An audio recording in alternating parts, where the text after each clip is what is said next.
The dazzling lights of the major American morning show felt familiar, almost mundane to Mike Tyson. He settled into the plush studio armchair, the hum of the camera as a comfortable background drone. This was routine. This was the circuit, promoting his new memoir, a tell-all glimpse into the life of the baddest man on the planet, and hyping his upcoming Netflix documentary, a deep dive into the legend. He looked, as always, formidable. A little weary, perhaps, from the relentless schedule, but his eyes still held that piercing, intelligent glint that had once frozen opponents in the ring. He was sharp, composed, ready for the usual questions about comebacks, controversies, and legacy. The host, a seasoned professional with a perpetually warm smile, leaned forward. "Mike," she began, her voice perfectly modulated for morning television. "You've seen it all. You've conquered the world, faced down giants. But today, we have something, even for you, it's something truly unexpected." Mike raised a questioning eyebrow, a subtle shift in his usually stoic expression. "What's that?" His tone was laconic, tinged with a hint of amusement. What could possibly surprise Iron Mike, a man who had lived a dozen lives before most people finished one? A hush fell over the crew, a subtle shift in the air that even the most seasoned celebrity wouldn't notice, but Mike, ever attuned to the slightest change, felt it. A producer, usually unseen, approached the host with deliberate steps, placing a cream-colored envelope, heavy with an official seal and elegant gold writing, into her hand. It seemed almost out of place amidst the vibrant set and casual morning chatter, an artifact from another era, another world. "This letter," the host announced, her voice now carrying a note of reverence, "arrived last night from West Africa, from the President of Burkina Faso, Ibrahim Traoré." The audience, usually quick with murmurs and applause, fell into an immediate, profound silence.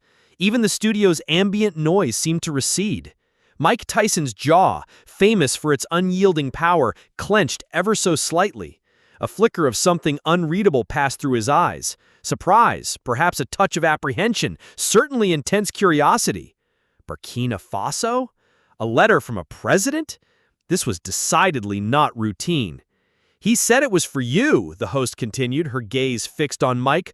"Only you. But he agreed we could read it live if you want it." Mike's formidable posture softened, almost imperceptibly. He nodded slowly, his initial composure giving way to a raw vulnerability. What could a president from a distant land possibly want to say to him, the retired boxing champion? The mystery hung heavy in the air. "Go ahead," he said, his voice a low rumble tinged with a new hesitant anticipation. He had no idea that what happened next would not just be shocking, but soul-shaking. This letter, unassuming in its cream-colored simplicity, was about to unlock something buried deep within him, something the world had never truly seen.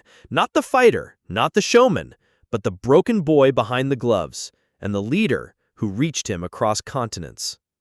The host, her voice now hushed with an almost sacred solemnity, unfolded the cream-colored letter. The studio, typically buzzing with the controlled chaos of live television, was absolutely silent. Every eye, from the audience members in their chairs to the camera operators behind their lenses, was fixed on Mike Tyson. The air crackled with an unspoken tension, a collective anticipation of the unknown. And then, slowly, the host began to read. "Dear Mr. Tyson, my name is Ibrahim Traoré, President of the Transition of Burkina Faso. I do not write this to you as a politician. I write this as a boy who once had nothing and saw you fight on a flickering TV in a crowded room." Mike, who had been leaning forward, eyes fixed on the host's lips, seemed to flinch. His formidable shoulders hunched slightly, and a subtle, almost imperceptible shift occurred in his posture. His breathing, usually deep and controlled, became shallow, quickening just a beat. "You were not just a boxer," the host continued, her voice gaining strength. "You were proof that pain could be turned into power, that a boy from nowhere could stand before giants and make them fall." Mike leaned further forward, his knuckles white, as he unconsciously gripped the arms of his chair. The mask that he had worn for so long, the impenetrable facade of Iron Mike, began to crack. The host, sensing the profound impact of the words, continued, her voice a gentle, insistent melody. "When my country was hurting, I remembered your eyes in the ring. Not your fists, your eyes. The pain, the fire, the refusal to be broken. And now I try to lead my people with that same fire." The room was absolutely motionless. You could have heard a pin drop. Then came the line that seemed to pierce Mike's very core. "Thank you, Mike Tyson, for teaching me to rise, not as a fighter, but as a man." Mike looked away, his gaze unfocused, his jaw working. A raw, guttural sound escaped him, barely a whisper. "Stop," he rasped, his voice thick. "Just stop for a second." Tears, slow and hesitant at first, were already forming in the corners of his eyes, glistening under the bright studio lights. He tried to force a smile, a practiced reflex, but it failed, dissolving into a look of profound heartbreak. Something inside him had shattered, irrevocably, and the world was about to witness what was truly left. The host, with an empathetic grace, gently placed the letter on the table. Mike Tyson's massive hands, once capable of unimaginable force, were shaking visibly. The studio had never been so quiet. One could almost hear the low hum of the lights, a soft counterpoint to the thundering silence in the room. Mike looked down, battling to hold back the torrent, but it was no use. The tears came, slow and hesitant at first, then a steady stream, tracing paths down his scarred cheeks. "He saw me," Mike whispered, almost to himself, the words catching in his throat. "Not the knockouts, not the fame, just me." He wiped a hand across his face, but the tears kept coming, relentless. "I was 14, homeless, angry. I wanted to die back then. Nobody knew, nobody cared." The audience gasped, a collective intake of breath. "I fought because it was the only way anyone looked at me. But to know that halfway across the world, someone watched me and became something, a president?" He broke down completely, his shoulders heaving with deep, ragged sobs. No cameras cut away. No one dared move. The most feared man in the ring was now the most human man in the room. And in that moment, it wasn't about boxing. It was about being seen. And the boy who once had no voice had now helped another boy become a leader. From pain came purpose. From punches came peace. And from a letter came healing. After the show cut to commercial, Mike sat in silence, still wiping his eyes. The host leaned in quietly, her voice gentle. "Do you want to continue?" Mike nodded, his voice thick with emotion. "Yes, the world needs to hear this." The cameras came back on, but this time there was no script, no promotional questions, just raw truth. "Ibrahim Traoré," Mike said, his voice still trembling. "I never met you, but I feel like I know you." He held the letter close, as if it were something sacred. "I wasn't supposed to survive my youth. I was a thief, a fighter. I was locked up before I knew love." The crowd leaned in, hanging on to his every word. "But this man, this president, he saw strength in my suffering." He paused, composing himself. "Nobody talks about the pain, the hunger, the nights you pray not to wake up, but this letter, it told me I wasn't alone." The studio, once filled with laughter and bright lights, was now a place of profound reflection. One man's tears had become another man's message, and now the world was listening. That very same evening, halfway across the world, President Ibrahim Traoré sat alone in his modest office in Ouagadougou. The lights were dim, a single fan buzzed overhead, stirring the warm air. His security team waited outside, giving him space, knowing this was a private moment. He was watching the interview live. When Mike cried, Traoré looked down, quietly wiping his own tears. "He felt it," he whispered in French, a profound understanding passing through him. He really felt it. Behind him, the wall was lined with photos, not of presidents, but of young children in dusty schools, farmers, nurses, soldiers, his people, and next to them, a small framed photo, a young Mike Tyson, shirtless, fists clenched, eyes burning with that familiar fire. It wasn't about boxing, it was about the spirit. A few feet away, his assistant entered the room with an update. "The UN just reached out, Mr. President. They saw the interview. They want to talk about your education reforms again." Ibrahim nodded, a faint smile touching his lips. "Let them wait," he murmured. "Tonight, the world doesn't need politics." He turned back to the screen, watching the final, raw moments of Mike's confession. "Tonight," he said, "it needs truth." Back in New York, the interview had gone viral within hours. Clips of Mike Tyson weeping over Ibrahim Traoré's letter flooded the internet.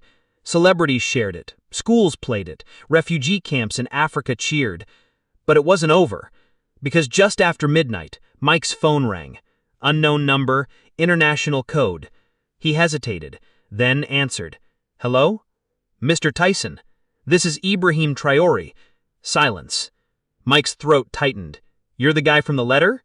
"Yes," Traoré replied. "And you're the man who taught me to survive when I was just a boy with no shoes." They didn't speak like leaders or legends. They spoke like survivors. "Thank you," Mike whispered. "No," Traoré replied, her voice firm. "Thank you. You gave me the courage to stand up when the world told me to kneel." A pause stretched between them, across continents, filled with unspoken understanding. "Mike," Traoré asked, his voice gentle but clear, "would you come to Burkina Faso?" Mike blinked, stunned. "What for?" "Not for a fight," Traoré said. "For hope." And in that moment, two men, born on different continents, scarred by different battles, had found a bridge through pain. And something extraordinary had just begun. The dim lights of his modest office in Ouagadougou cast long shadows as President Ibrahim Traoré sat, utterly transfixed, before the flickering screen. The small fan overhead buzzed a steady rhythm, but he heard nothing but the raw, breaking voice of Mike Tyson. When Mike's tears began to fall, unbidden and unrestrained, Traoré felt a profound, almost physical jolt. He looked down, instinctively wiping his own eyes, a mirror to the emotion playing out thousands of miles away. "He felt it," Traoré whispered, the French words a quiet confirmation in the stillness of his room. He really felt it. It wasn't the celebrity, the champion, or the controversial figure he saw. It was the naked vulnerability, the unearthed pain of a fellow survivor. Behind him, the wall was not adorned with grand political portraits, but with a tapestry of his people. Photos of young children in dusty school uniforms, resilient farmers, dedicated nurses, brave soldiers. And amidst these faces, a small framed photograph of a young Mike Tyson. Shirtless, fists defiantly clenched, eyes burning with a hunger Traoré recognized. It was not the boxing he revered, but the spirit, the unyielding, fiery refusal to be broken. That spirit, he knew, was the same fire that now drove him to lead a nation wrestling with its own battles. The impact of Mike's interview rippled across the globe with astonishing speed. Within hours, clips of the raw, emotional exchange flooded the internet, transcending language and culture. Celebrities shared it, schools played it in classrooms, and even in the furthest refugee camps in Africa, people cheered. The sheer authenticity of Mike's breakdown struck a chord, a universal understanding of pain and the desperate human need to be seen. It reached news desks, social media feeds, and, astonishingly, the quiet halls of international diplomacy. A few feet away, Traoré's assistant, usually meticulous and formal, approached hesitantly. "Mr. President," she began, with a hint of awe in her voice, "the UN just reached out. They saw the interview. They want to talk about your education reforms again."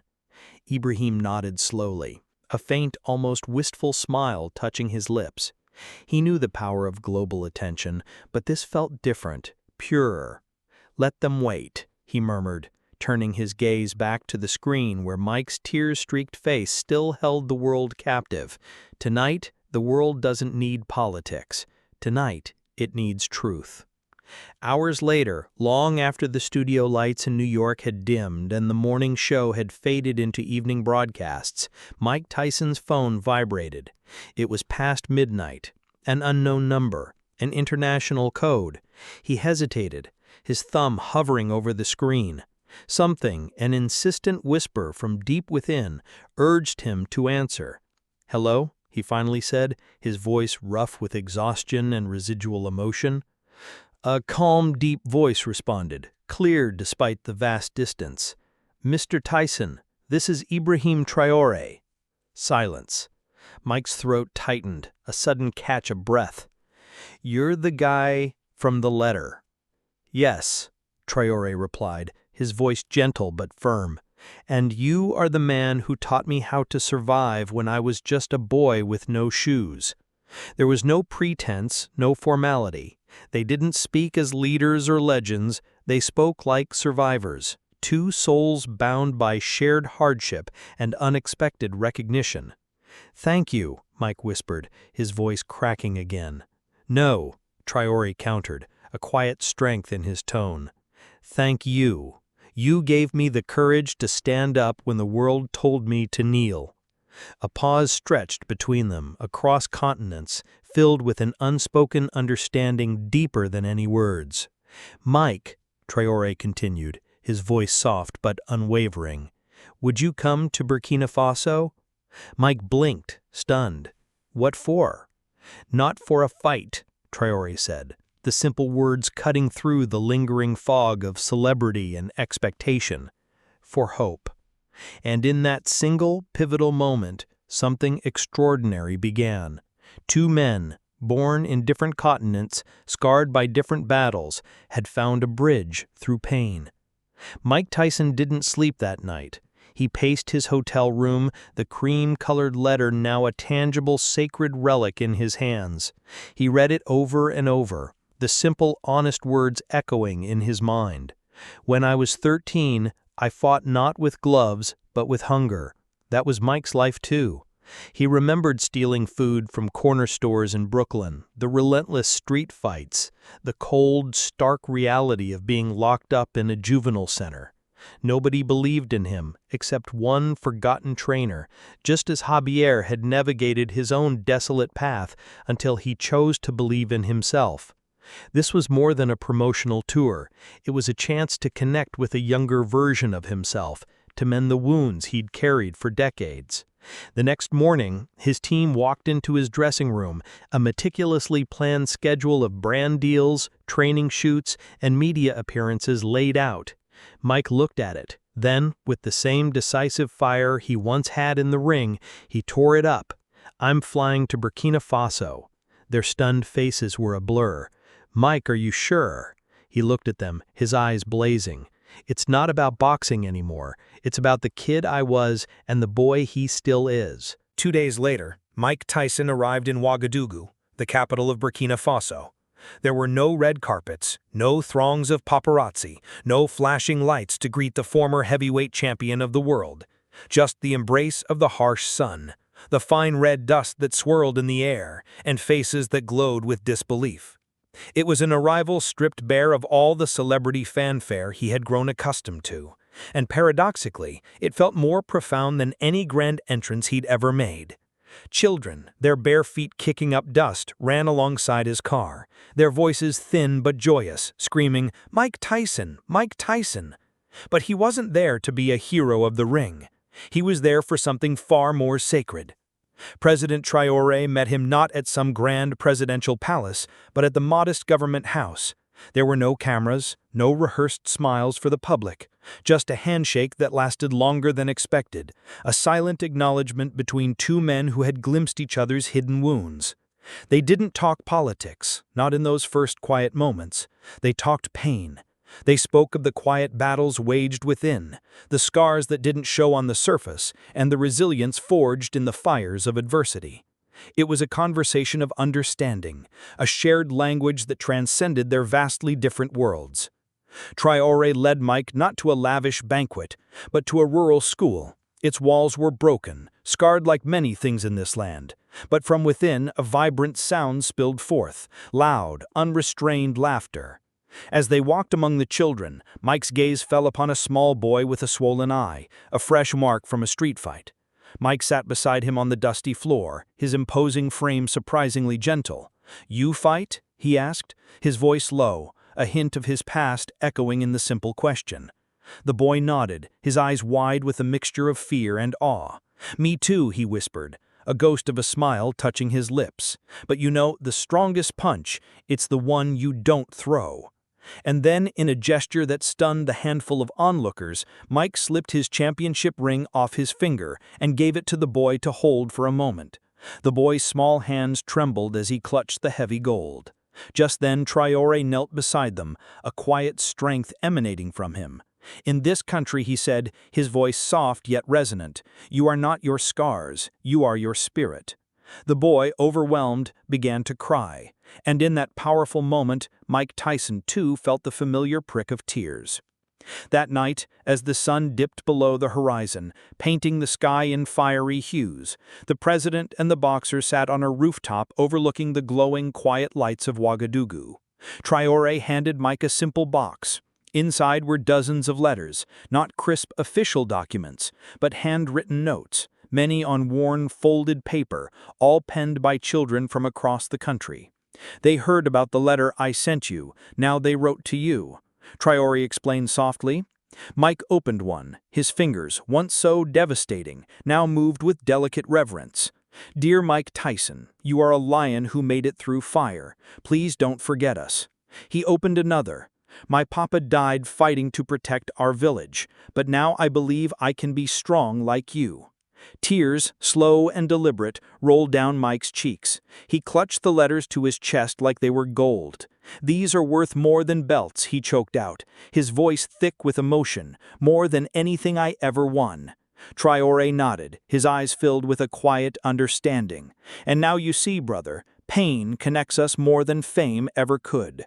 The air was still, not a sound but the wind rustling through the pages of those precious letters. And in that quiet, a bond was sealed, not by power, not by politics, but by two broken boys who survived. As Mike flipped through the last letter, one stood out. It was written on torn notebook paper, the handwriting hesitant but earnest. "Dear Mr. Tyson, my name is Maddie. I am 11 years old.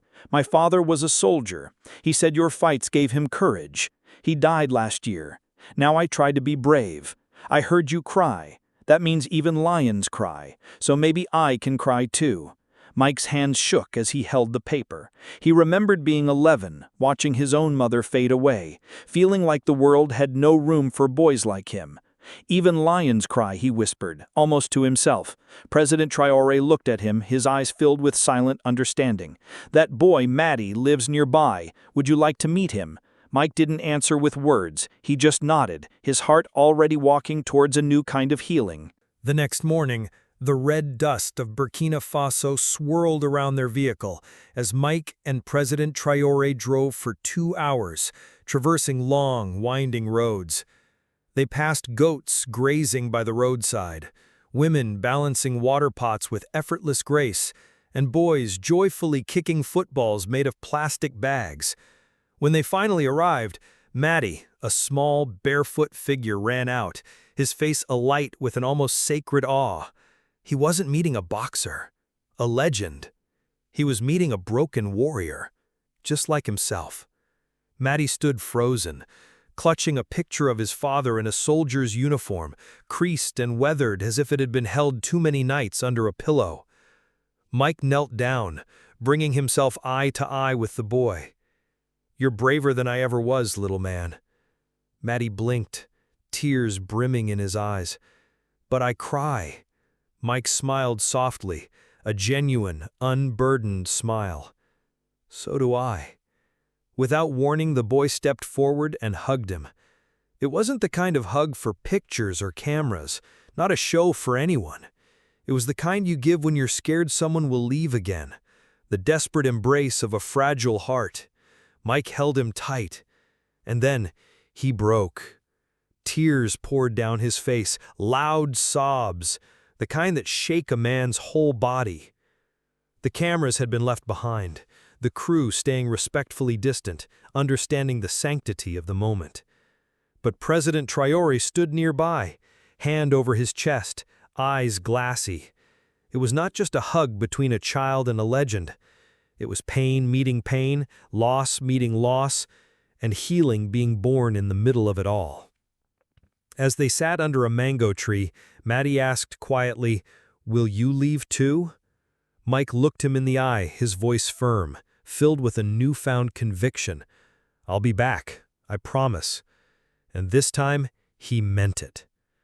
Mike returned to America 2 days later. An interview was already scheduled on a major network, what was supposed to be a simple conversation about boxing. The host, ever jovial, joked, "You've been off the grid, Mike. Africa, huh? What were you doing? Starting a new fight club?" Mike chuckled, then paused, his expression shifting to one of profound contemplation. "Actually," he said, his voice softer, deeper, "I was being healed by an 11-year-old boy." The room went silent, captivated. He pulled out Maddie's letter, the torn notebook paper a stark contrast to the polished studio. "Even lions cry," he read aloud, his voice cracking. And then right there on live TV, the most feared boxer in history cried again. The studio froze. No one knew what to say. The host's smile faded into quiet respect. "I met kids who've lost everything, and yet they have more heart than most champions I've ever seen. Ibrahim Traoré, thank you for reminding me that real strength isn't fists, it's love." There wasn't a dry eye in the room, and across the world, millions watched in silence. Some cried, some smiled, but all of them felt something they hadn't felt in a long time: hope. The day after the emotional interview, Mike's phone rang early morning. He didn't recognize the number, but something compelled him to answer. "Mike Tyson?" a voice asked, gently. "Yes. Who's this?" "This is Ibrahim Traoré, President of Burkina Faso." There was a pause. Then Traoré said, "I saw what you did for Maddie. You didn't just honor his father. You healed something in him. And in you." Mike was quiet, deeply moved by the sincerity in Traoré's voice. "I want to invite you back, but this time not just for one boy, for a nation. I want you to speak to the youth. Tell them your story. Show them what rising from nothing looks like." Mike exhaled deeply, his voice cracked. "You don't know what that means to me, brother." Traoré replied, "I do." They made plans right there. Within 48 hours, Mike was flying back. This wasn't about boxing anymore. It was about redemption. It was about using scars as a message. And for the first time in decades, Mike Tyson wasn't just fighting for himself. He was fighting for hope. The school in Ouagadougou was packed. Hundreds of students in faded uniforms sat on the dusty ground waiting. Some held notebooks. Others clutched photos of Tyson from old newspaper cuttings. Mike arrived quietly. No flashy entourage, no stage lights. Just him, a simple chair, and a translator. He began speaking, his words slow, deliberate, each one hitting like a punch to the heart. "I used to think I was just a weapon. I didn't know I had a heart until I listened to a child." He told them about Maddie, about his mother's death, about prison, about how he fought in the ring because he couldn't fight his pain anywhere else. Tears welled up in the eyes of boys who thought real men never cried. Mike stood up, walked into the crowd, and pointed at a boy. You think no one sees you, but I do. You're strong, even when you feel broken." The boy began crying. Then another, then another. President Traoré, standing at the back, wiped a tear from his cheek. This wasn't a speech. It was a revolution of hearts. That night, Mike sat beside President Traoré under the vast expanse of the stars. They were quiet for a while. No cameras, no press, just two men with heavy pasts and full hearts. "Why did you write that letter, Mr. President?" Mike asked finally. Traoré smiled softly. "Because I saw the boy behind the fighter, and I believed the world still needed him." Mike didn't respond. He couldn't. His throat tightened. Then Traoré added, "You remind my people that strength isn't about fists. It's about rising again and again after life knocks you down." Mike nodded. "That's all I ever tried to do." They shook hands. No, they clasped hands like brothers, like two survivors from different corners of the world. The next morning, photos of Mike's visit to the school went viral, not for fame, but for something deeper. People everywhere cried watching him hugging children, telling them they mattered, reminding them that scars are not shameful, they're proof you survived. Mike Tyson left Burkina Faso not just as a boxing legend, but as a healer. And Ibrahim Traoré? The world saw him in a new light, not just a leader, but a listener of hearts. Back in New York City, Mike Tyson returned to the studio where everything had started. The host invited him back for a follow-up interview. The producers expected smiles and political niceties. What they got was silence. The lights dimmed. Mike looked older, wiser. His hands trembled slightly. The host asked, "Mike, what changed you the most in Burkina Faso?" Mike looked at the camera and whispered, "A child and a president." He then reached into his coat pocket and pulled out a small drawing. It was from Maddie, the little boy from the village. A simple picture. Mike holding his hand, Ibrahim Traoré behind them both smiling. The studio went still. Mike choked on his words. He said, "He doesn't want to fight anymore, he just wants to grow." The audience held their breath. The host, usually quick with words, couldn't say a thing. Mike's voice cracked. "I got children who've lost everything, and yet they have more heart than most champions I've ever seen. Ibrahim Traoré, thank you for reminding me that real strength isn't fists. It's love." A tear rolled down his cheek, and for once the world saw not a fighter, not a legend, but a man who was finally healing. After the show, Mike sat alone in his dressing room. A staff member walked in holding a brown envelope. "It just arrived, international mail," she said. Mike opened it carefully. Inside was a second letter from President Ibrahim Traoré. The handwriting was familiar, the words even more so. "My brother Mike, they call me a president, but I am just a man who dreams. Dreams of healing, dreams of peace. Your visit reminded us all that pain is not the end. It's a beginning if we dare to feel it, not fight it. Burkina Faso thanks you. I thank you. And the boy now sleeps peacefully." Mike stared at the paper. For the first time in years, he whispered a prayer not for himself, but for every broken kid in the world and every leader with a heart. He pressed the letter to his chest. "I was never the baddest man on the planet," he whispered. "I was just a boy waiting to be heard."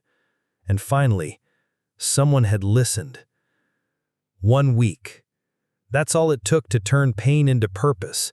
Mike Tyson stood on the balcony of a building in Harlem, watching a small group of kids sparring below. He wasn't their coach. He was just present. When one boy tripped, Mike didn't laugh. He walked down, lifted him up, and said, "Every fall teaches you how to rise." His phone buzzed. A photo from Burkina Faso.